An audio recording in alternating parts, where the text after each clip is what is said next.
A gente vai falar hoje da Revolução Gloriosa de 1688, lá na Inglaterra. Sabe aquele evento da história que todo mundo já ouviu falar, mas que geralmente é contado de um jeito bem simplificado? Pois é. Hoje a gente vai desconstruir essa narrativa. Vamos usar as fontes para entender como essa revolução foi, na verdade, muito mais complexa e radical do que esse nome gloriosa faz parecer. E tudo começa com uma pergunta bem importante. A imagem que ficou para a história é a de uma transição de poder pacífica, sabe? Quase um acordo entre cavalheiros. Mas e se essa imagem estiver errada? E se, como muitos historiadores defendem hoje, esse evento foi, na verdade, a última invasão bem-sucedida da Inglaterra? Essa é a tensão central que a gente vai explorar. Foi uma revolução que veio de dentro ou foi um golpe orquestrado com uma bela ajuda de fora? Para a gente entender essa dualidade, primeiro a gente precisa dar uma olhada de perto nesse mito da Revolução Gloriosa e separar o que é fato do que é, do que é história bem contada.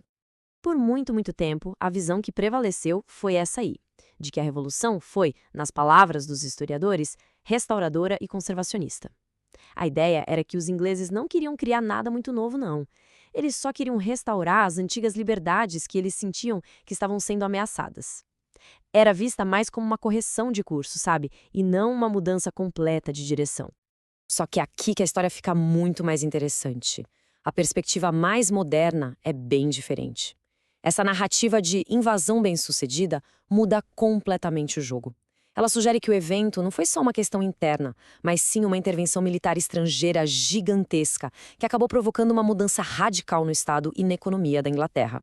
Para entender por que essa intervenção foi sequer uma opção, a gente precisa voltar um pouquinho no tempo, para o reinado do rei Jaime II e para o clima de crise que estava tomando conta da Inglaterra.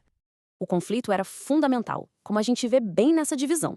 De um lado, tínhamos o rei Jaime II, um católico governando uma nação protestante e que acreditava que seu poder vinha de Deus, o que o colocava acima da lei. Do outro lado, o parlamento, que lutava para estabelecer a ideia do império da lei, onde ninguém, nem mesmo o rei, estaria acima das leis do reino. Eram visões de mundo que simplesmente não se encaixavam. E olha, isso não era só uma diferença de filosofia, não. A Declaração de Direitos, que veio logo depois da Revolução, lista uma série de ações bem concretas do rei.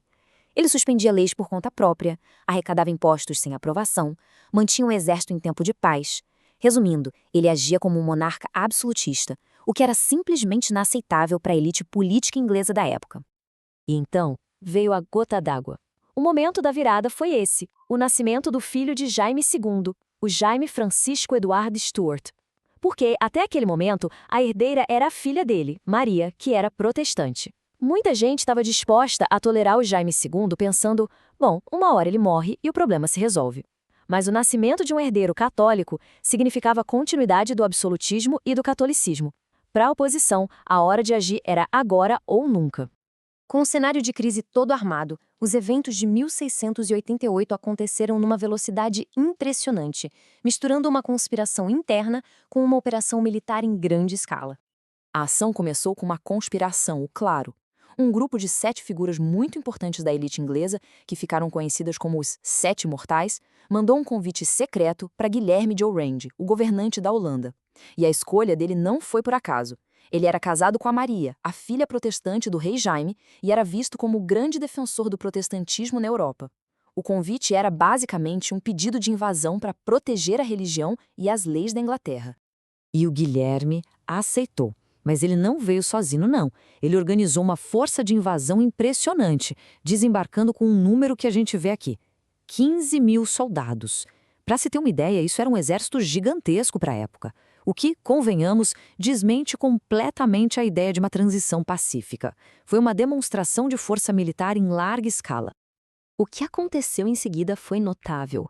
O apoio ao rei Jaime II simplesmente derreteu. Seus comandantes, suas tropas e até sua outra filha, a Ana, mudaram para o lado de Guilherme. Completamente isolado, Jaime II fugiu para a França. E com a fuga do rei, o parlamento, muito habilmente, declarou que ele tinha abdicado do governo, deixando o trono inglês vago. Com o trono vago, a Inglaterra não foi lá e simplesmente coroou um novo rei. Não. Em vez disso, eles reescreveram as regras do jogo, estabelecendo um novo equilíbrio de poder que iria definir a política britânica para sempre. O documento central dessa nova ordem foi a Declaração de Direitos de 1689. E essa citação que está aqui ilustra a mudança fundamental. Ela diz que é ilegal o poder de suspender leis pela autoridade do rei sem o consentimento do parlamento. Em outras palavras, a partir daquele momento, a lei estava oficialmente acima do rei. Ponto final. Outro ponto crucial foi o controle do dinheiro. Como diz a declaração aqui, arrecadar dinheiro para a coroa sem autorização do parlamento era ilegal.